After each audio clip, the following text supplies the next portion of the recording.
Vas-y, Nerdman, montre-nous Parfait. ton diapo. Donc, bienvenue dans cette session 1, après la session 0, où on va apprendre à analyser les replays. Petit récapitulatif de la session précédente. On a parlé de comment poser une bonne question, et on a établi on a établi une training routine et une petite routine d'échauffement pour pouvoir se préparer et se maintenir en bonne forme et potentiellement apprendre de nouvelles techniques. Il y a quelques petits changements qui vont être faits en termes d'organisation. Déjà, si vous regardez la training routine qu'on a établie, j'ai placé un avertissement pour ne mettre dans la routine que les choses que vous maîtrisez déjà. Je m'explique. La routine, c'est fait pour être quelque chose qui vous permet d'entretenir. C'est de l'entretien. Si vous cherchez à apprendre une technique, il faudra passer plus de temps sur l'exercice. Ce ne sera pas votre routine. Voilà, faudra passer 15-20 minutes sur l'exercice pour apprendre le mouvement. Et une fois que vous saurez à peu près le faire, ça passe en routine pour ensuite être entraîné par l'habitude. Et ensuite, deuxième chose, aujourd'hui je vais vous demander de ne pas poser de questions au milieu de l'analyse, mais de les poser uniquement au moment où je vous laisse les poser ou à la fin. Donc du coup, notez vos questions quelque part, si vous en avez qui viennent, si je suis pas clair à un moment ou à un autre. Oups là, pourquoi ça a fait ça ici, je ne sais pas. Parfait. Ok. Du coup, on va partir sur cette session 1, comment analyser les replays.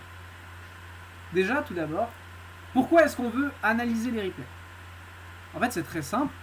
C'est parce que le replay, c'est la meilleure manière de répondre à la question de qu'est-ce que je pourrais faire de mieux. Parce que devant nous, on a nos erreurs, on a nos réussites dans les matchs, et on a un match qui est généralement sérieux. Si vous analysez un match qui n'est pas très sérieux, vous en retirerez peut-être pas autant que vous pourrez. Analyser les replays, ça peut être difficile parce que on se met des très hauts standards sur comment on doit appréhender le jeu. On est déçu souvent de voir que j'ai raté ça. Donc du coup, je vais proposer une méthode pour analyser les replays et moins se taper dessus soi-même pour se convaincre qu'on doit être parfait tout le temps. Et en plus, on pourra en retirer quelque chose. Donc, comment analyser ses propres replays? Pour analyser les propres replays, il faut se concentrer, selon cette méthode, sur deux grandes catégories d'interactions. Les interactions qui sont courantes. Souvent, vous allez faire une roulade vers le milieu du terrain. Si ça arrive genre 10 ou 20 fois dans la game, c'est que c'est suffisamment courant pour que vous vous penchiez dessus. Si ça arrive une fois, ça va. Voilà. Et ensuite, les interactions qui vont avoir beaucoup d'impact. Alors, qu'est-ce que c'est une interaction avec beaucoup d'impact? C'est une interaction à l'issue de laquelle vous pouvez perdre une stock, vous pouvez en prendre une, ou vous pouvez être mis dans un gros désavantage, vous pouvez mettre votre adversaire dans un gros désavantage, ou vous allez mettre votre adversaire, vous allez mettre beaucoup de pourcents à votre adversaire, ou vous allez prendre beaucoup de pourcents. Voilà, c'est des situations où le momentum de la game swing dans l'autre sens. Voilà. Donc, justement, qu'est-ce qu'on veut en retirer? Les interactions courantes, justement, on va commencer par ça, c'est les interactions courantes. Si on les gagne, ces interactions, par exemple, on voit que le Falco, qui nous fait un neutre alert sur la tête, on arrive toujours à, par exemple, wave dash back et ensuite trouver un gramme. Ben justement, comment est-ce qu'on gagnerait plus cette interaction? Comment tu transformes cette situation courante en situation avec de l'impact? Dans le sens, j'ai chopé le Falco, il est à X%, je peux faire un gros punish qui va l'amener off stage, et là j'aurai une situation d'edge guard. Et là c'est impactant, plutôt que juste faire un up throw et ensuite tenter un truc qui fonctionne pas derrière. Genre par exemple faire up throw up smash. Voilà. Ah bah, enfin, à part si vous êtes un Spacey à très bas pourcent, mais voilà, vous avez compris, mais sûrement plus optimal. Et si vous perdez la situation, l'interaction courante, il faut réfléchir à comment minimiser la perte, voire la gagner. Par exemple, vous êtes le Falco qui se fait wave dash back grab. Ben, ce que vous pouvez faire, c'est au lieu de faire le nerf à cet endroit, vous pouvez overshoot votre nerf. Et ou alors, comment éviter les situations directement. Je joue Falco contre Chic, je fais ce neutralaire là, où je me fais wave dash back grab. Ben, je me rends compte qu'à bas pourcent, c'est peut-être pas la meilleure idée, parce que ça peut se faire crouch cancel, je peux littéralement me faire crouch cancel grab à bas pourcent. Du coup, je vais éviter de faire ce move et je vais essayer de trouver quelque chose de mieux. Par exemple, un down air. Chercher un down air ou rester un peu loin et faire des lasers.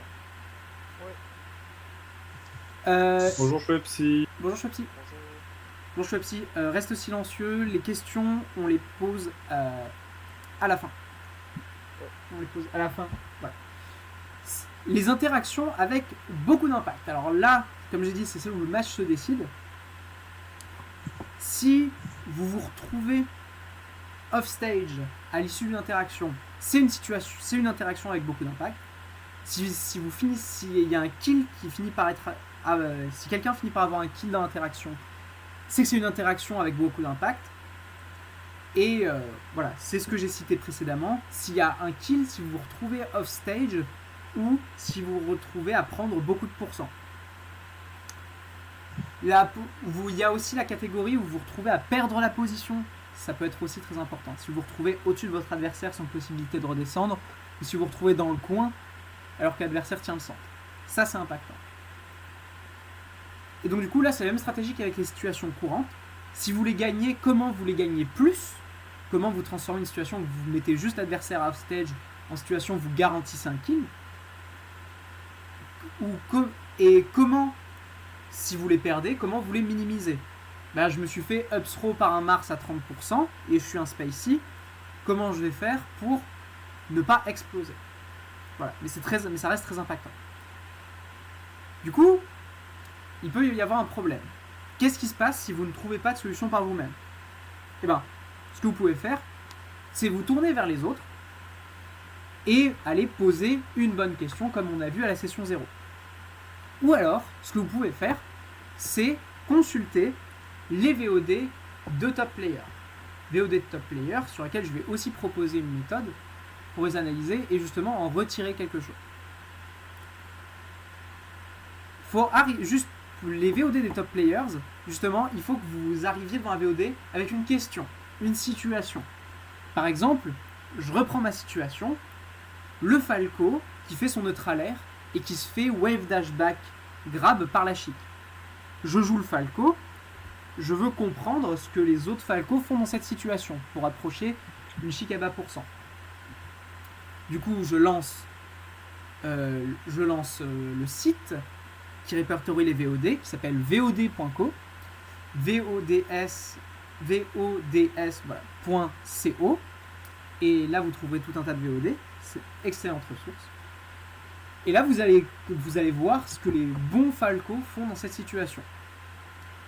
Qu'est-ce qui se passe quand la Chic est à bas pourcent et que je cherche à approcher? Et là vous allez vous rendre compte que le Falco il fait ceci, il fait cela, et généralement il se fait pas grab derrière.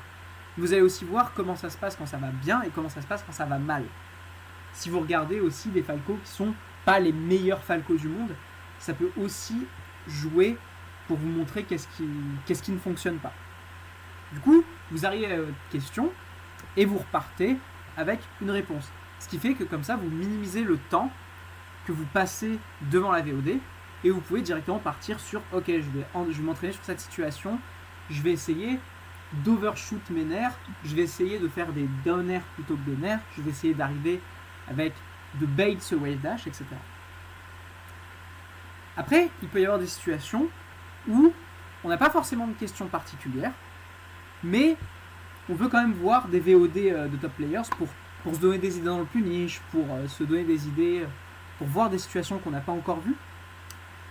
Bah dans ce cas-là, ce qu'il faut faire pour justement ne pas juste regarder et être passif devant la vidéo, il faut être actif devant la VOD. Et la meilleure façon d'être actif, c'est de jouer au mini-jeu. Qu'est-ce que le top player va faire après cette interaction? Exemple, c'est Mengo contre Zane. Mengo met un gros backer à Zane qui l'envoie off stage. Au moment où le backer connecte, vous mettez en pause la VOD. Qu'est-ce que va faire Zane? Est-ce qu'il va...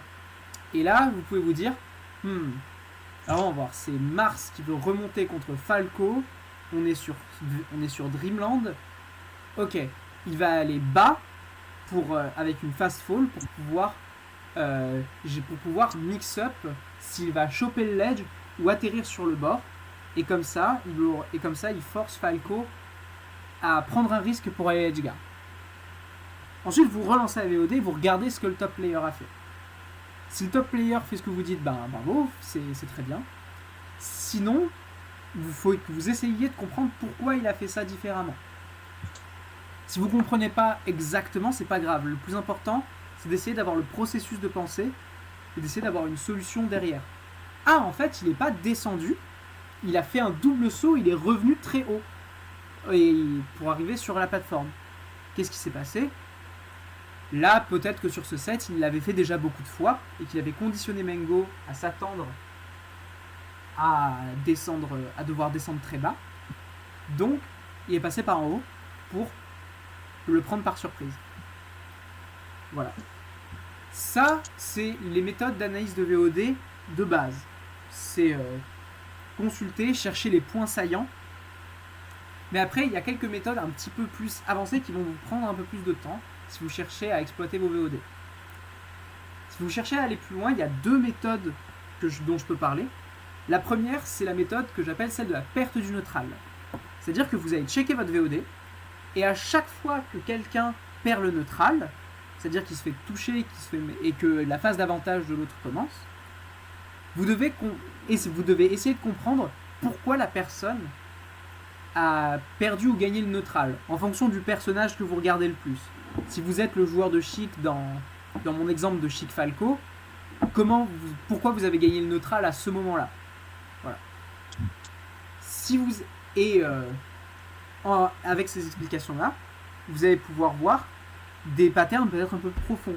Par exemple, mais le Mars, en essayant d'esquiver tout ce que le Fox fait en face, il se retrouve dans le coin et c'est pour ça qu'il va perdre le neutral. C'est parce qu'il a plus d'endroit pour reculer et donc le Fox fait juste une attaque au milieu et son punish commence. Voilà. Et la deuxième méthode qui peut être utilisée à part mais aussi au milieu, c'est celle de la maximisation du punish. Elle est un petit peu plus demandante. Ce qu'il va falloir que vous fassiez, c'est vous devez trouver le dernier hit d'un combo. Voilà, vous regardez une string, vous regardez la Chic, elle grabe le Falco. Donc du coup, elle fait down throw, F tilt, et elle enchaîne sur un punish, et elle enchaîne à la fin sur un down smash. Voilà. Il faut réfléchir au moment où le Falco ou le combo se termine, comment on aurait pu continuer le combo. En gardant en tête une échelle de priorité qui sont trouver le kill, ça c'est le truc goldé. S'il y a une option pour trouver le kill, c'est ça qu'il aurait fallu faire. Mettre en situation d'edge guard, ça va dépendre des personnages. Rondoudou par exemple, il est un peu plus faible. Enfin, c'est un peu plus justifiable de faire autre chose que le mettre en situation d'edge guard. Et voilà. Faire plus de dégâts. Voilà, vous mettez 80% au lieu de 20%. Ou gagner la position sur le terrain. Si vous ne pouvez pas faire des dégâts, mettre en edge guard, trouver le kill, au moins gagner le terrain en étant vous proche du centre et l'autre au-dessus de vous ou sur le côté. Voilà. Et une fois que vous avez fait ça, une fois que vous avez réfléchi, ok, Alors, alors là, j'aurais pu regrab pour continuer mon combo. J'aurais pu faire un F-tilt qui l'aurait mis dans une direction pour ensuite que je continue. J'aurais pu faire ceci, j'aurais pu faire cela. Voilà. Vous avez cette réflexion-là. Et ensuite, justement, vous allez revenir au coup qui précède le dernier coup. Et là, vous devez réfléchir à la question, est-ce qu'un autre move aurait pu être fait pour mieux setup la suite du combo? Exemple, vous avez choisi de faire un upper. Est-ce que vous auriez pas pu trouver un meilleur move pour que ensuite votre combo soit plus facile? C'est le moment aussi de penser à toutes les options un peu sous-exploitées, comme par exemple weak upper pour les personnages comme Mars, etc. Des X1, des choses comme ça. Essayez d'être créatif là-dessus, parce que votre but ensuite c'est de pouvoir continuer le combo et d'être dans une meilleure position que vous ne l'étiez. Voilà, ça demande un peu plus de temps, ça demande un peu plus d'investissement, cette VOD. Et voilà. Bon, maintenant qu'on a dit ça, moment de practice tout le monde. Je compte sur... Donc, on va se séparer, on va faire... Là, je demande pas de trucs particuliers. Ce que vous allez faire, c'est BO5 sérieux. C'est BO5 sérieux avec votre binôme. Si c'est... on va voir où est-ce qu'il est Discord. Il est ici. Voilà. C'est bon. Donc, vous avez binôme sérieux, BO5 sérieux avec votre binôme. Et ensuite, on fera une pause. Et on changera de binôme. Et le but, ce sera de prendre une de ces games. Vu que vous allez faire au minimum 6 games. Ce sera de prendre une de ces games et de l'analyser avec un des binômes. Est-ce que ça vous va comme practice? Oui. Voilà. Oui. Ok. Bon, bah je vais lancer les dés pour savoir qui tombe avec qui.